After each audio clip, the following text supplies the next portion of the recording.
Bonjour à tous et ravi de vous retrouver aujourd'hui pour une nouvelle vidéo de pronostic paris sportif et on va s'intéresser à la Ligue des Champions. Ça reprend à partir de ce mardi soir, on a les premières affiches. Je vous les mets à l'écran tout de suite, on va donc aborder aujourd'hui les 8 matchs qui auront lieu de Young Boys Manchester United à 18h45 jusqu'à Villarreal Atalanta. Il y a donc 8 rencontres au programme. On va décortiquer, faire une preview de ces rencontres-là, qu'est-ce qu'il faut en attendre, sur quel pronostic miser, quel est mon scénario envisageable sur chaque match.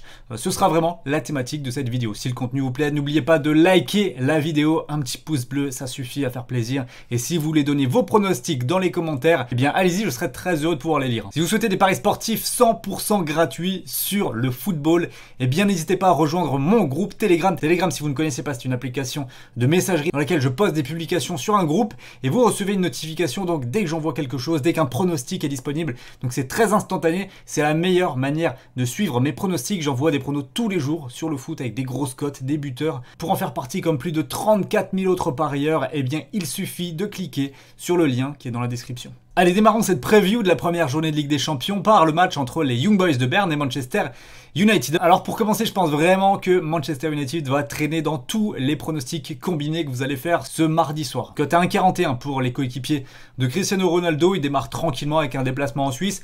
Pas le plus difficile de la poule, je pense. L'Atalanta et Villarreal seront peut-être des adversaires plus coriaces, mais attention, on va quand même parler de cette équipe des Young Boys qui quand même pas sous-estimée. Ils font des choses intéressantes cette saison. Mais bon, en face, et je pense qu'il faut être objectif là-dessus, je pense qu'on ira sur le terrain l'un des favoris de la compétition cette année, le Manchester United 2021-2022. Et sans doute l'un des plus séduisants de ces 10 dernières années. Et d'ailleurs, ça doit faire quasiment autant d'années qu'on ne les avait pas retrouvés si bien placés par les bookmakers pour le gain de la compétition. Cote à 9 pour les hommes de Solskjaer à la 5e place, à égalité avec Chelsea, mais par exemple mieux que Liverpool, le Real, Barcelone ou encore l'Atlético. Alors, en face, c'est les Young Boys et je vous l'ai dit, c'est peut-être un adversaire piégeux pour commencer une campagne européenne, surtout en déplacement. C'est une équipe joueuse qui ne ferme pas le jeu, ça évolue en 4-4-2. Ils avaient eu un début de saison quand même assez compliqué. Ils sont d'ailleurs toujours privés de leur meilleur buteur, le Camerounais Ensam, mais ils sont en train de revenir en grande forme. 18 buts marqués sur les 6 derniers matchs. Ils en ont mis 6 en aller-retour contre Ferencváros lors du tour de qualification à cette Champions League et ils viennent tout récemment de balayer le leader du championnat suisse, Zurich, 4-0, 26 frappes au but, net, limpide. Donc on est sur une équipe en confiance et qui est prête, je pense, à relever le défi mancunien. Donc peut-être plutôt que de partir sur une victoire de Manchester United à 1,41, moi ce que je conseille, puisque je vois du spectacle dans ce match-là, c'est de partir sur un plus de 2,5 buts qui est coté à 1,51. À la même horaire, 18h45, on a Séville qui affronte Salzbourg. Alors je rappelle que ces deux formations sont dans le groupe de Lille, donc une attention particulière sur cette rencontre, opposant donc d'un côté le FC Séville, armé cette saison je pense pour jouer sur plusieurs tableaux grâce à un très bon recrutement, et Salzbourg, l'équipe champagne qu'on a plaisir à retrouver vraiment chaque année en Coupe d'Europe et qui nous fait découvrir chaque fois des jeunes cracks. On va commencer par parler un petit peu de l'équipe autrichienne qui a disputé 10 matchs officiels cette saison pour 10 victoires en tout, plus 2 autres en amical, en bonus pas n'importe lesquels puisqu'ils se sont offert le scalp du FC Barcelone et de l'Atlético en cours de saison. A noter qu'ils ont perdu Patson Daka cet été, vendu à Leicester. Koita est actuellement blessé, mais d'autres jeunes joueurs ont pris le relais. Je pense notamment à Karim Adeyemi en tête, l'attaquant de 19 ans et tout nouvel international allemand. D'ailleurs, il a marqué pour son premier match.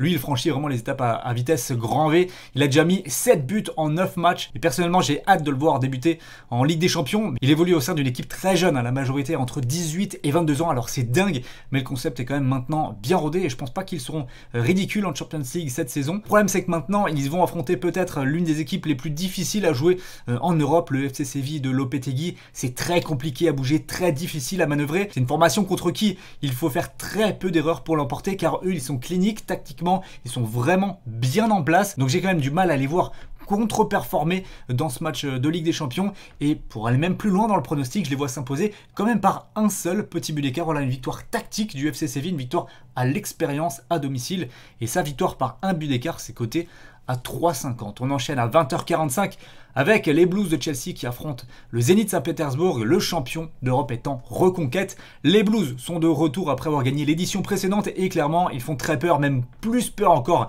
que la saison dernière. Pour moi, Tourelle est en train de créer un monstre et je trouve qu'on n'en parle pas encore assez. Cette équipe, elle a quasiment aucune faille, elle est performante à absolument tous les postes, tous les niveaux et en plus il y a l'arrivée de Romelu Lukaku qui a tout simplement, je pense, comblé le seul point faible de cette équipe la saison passée, à savoir le poste de numéro 9 et Lukaku, faut le dire actuellement, c'est top 5 voire top 3 des meilleurs attaquants de pointe du monde très clairement. Il est hyper impressionnant, il allie vitesse, puissance, finition, il a quasiment toute la palette de l'attaquant extrêmement complet. Et j'avoue que si j'avais été coach, c'est vraiment un joueur que j'aurais apprécié avoir dans mon effectif. Donc en bref, comment ne pas être confiant pour Chelsea cette saison, que ce soit pour le titre en championnat ou encore pour le doublé en Champions League. Moi, j'en fais l'un de mes favoris le plus sérieux pour réaliser une saison exceptionnelle. Alors qu'est-ce qu'on a en face? Eh bien c'est toujours à peu près la même chose, hein. Le Zénith ça évolue très peu, ce 4-4-2 toujours solide avec Dzyuba et Azmoun en pointe, à la différence près qu'ils semblent être vraiment dans une bonne saison. Ils ont toujours invaincu en championnat après 7 matchs, donc ils sont bien. Alors ce sera sûrement trop juste pour venir embêter Chelsea, mais en tout cas c'est pas une équipe qui navigue dans l'inconnu, il y a de la confiance et des certitudes. Je pense que Chelsea va s'imposer mais pas dérouler non plus, c'est pour ça que je pars sur une victoire des Blues et moins de 4,5 buts dans la rencontre, et ça c'est coté à 1,41. Je vais maintenant vous présenter le choc de ce mardi soir. Clairement, je pense qu'il n'y a pas d'affiche au-dessus de ce Barcelone-Bayern Munich. L'affrontement représente quand même pas mal de choses, que ce soit les retrouvailles après le 8-2, la Champions League sans Messi à Barcelone, et premier pas de Nagelsmann dans la compétition avec son Bayern. Donc plein de points à souligner, et on va commencer par celui qui me semble le plus important. C'est que le Bayern qui est en train de montrer à Nagelsmann est déjà très impressionnant en championnat. Une récente démonstration, 4-1 face à Leipzig, et honnêtement, il y a tout dans cette équipe. L'expérience de grand cadre, un entraîneur qui a la dalle, Nagelsmann, ça se voit vraiment qu'il veut tout détruire sur son passage. Il n'est pas là pour rigoler, il est affamé, et en plus, eh bien, si on regarde son 11 de départ contre Leipzig le week-end dernier, eh bien l'équipe elle est déjà au top. Hernandez ou Upamecano en charnière centrale, ça me plaît beaucoup, c'est solide. Le retour en forme de Davies sur son côté gauche est une excellente chose, c'est pas négligeable. Plus haut ça bouge pas, il y a toujours plein de joueurs de qualité, mais en plus tu as Jamal Musiala qui est prêt, je pense, pour faire la saison de l'éclosion, la saison où il va même peut-être pouvoir s'imposer au sein de cet effectif. Le recrutement de Sabitzer est parfait pour apporter un vrai plus au cœur du jeu. Enfin, bref, vraiment le Bayern a les fondations pour réaliser là aussi une très grande saison. Barcelone de l'autre côté, on va pas beaucoup s'attarder sur leur cas aujourd'hui, mais c'est quand même pas la même chose. C'est pas pareil, il y a le duo De Jong-Depay qui est très bon en ce début de saison, mais sinon ça manque quand même pas mal de talent. On attend vite les retours de Dembélé et surtout d'Ansu Fati pour créer plus de danger, mais à l'heure actuelle, soyons honnêtes, soyons objectifs, ça reste bien inférieur au Bayern Munich. Je vais partir sur la victoire des Allemands qui est quand même très bien cotée à 2,08. On enchaîne avec Malmö qui reçoit la Juventus de Turin. Alors, match délicat. Tout indique que si une surprise arrivera ce mardi soir, eh bien ça peut arriver ici, puisque la Juventus est en perdition.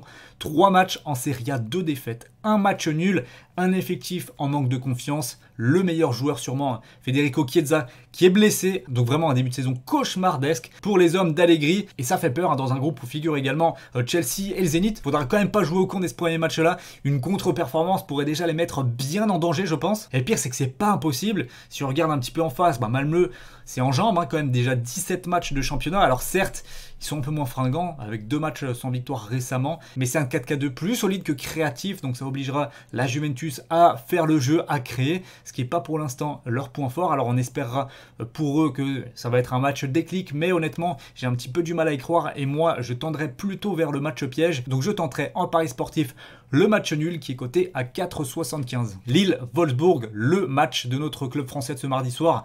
Le Paris Saint-Germain jouera mercredi. Mais là, on a quand même affaire à une sacrée anomalie puisque, tenez-vous bien, Lille, donc le LOSC de Gouvanek, est favori des cotes face au leader de Bundesliga, le Wolfsburg de Van Bommel. 4 matchs, 4 victoires cette saison en Bundesliga, dont une contre Leipzig à domicile. Pour rappel, Lille, c'est une victoire en 5 matchs de championnat, avec comme dernière prestation un match ignoble à Lorient et une défaite 2-1. Voilà, j'irai pas plus loin dans l'analyse de ce match-là. Je pense que Wolfsburg, remboursé 6 matchs nuls, cote à 1,79, c'est très très bon à prendre. Je passerai un petit peu plus vite sur les 2 dernières rencontres, à savoir le Dynamo Kiev contre le Benfica et Villarreal contre l'Atalanta. Mais attention, ces matchs sont très intéressants. D'un côté, je pense que Benfica n'ira pas perdre sur la pelouse de Kiev, sauf peut-être masterclass du petit génie Tsigankov qui est très en forme. Ça sera sûrement d'ailleurs sa saison avant un potentiel départ. Mais Benfica s'est armé clairement pour franchir un cap cette saison. Je pense qu'il y a trop de talent partout, un effectif large avec du choix de qualité sur le banc. Donc à mon sens, Benfica remboursé en cas de match nul. D'ailleurs, c'est plutôt bien aligné par les bookmakers. 1,48, ça me semble même coté de manière un petit peu basse par rapport au déplacement à Kiev qui est jamais simple.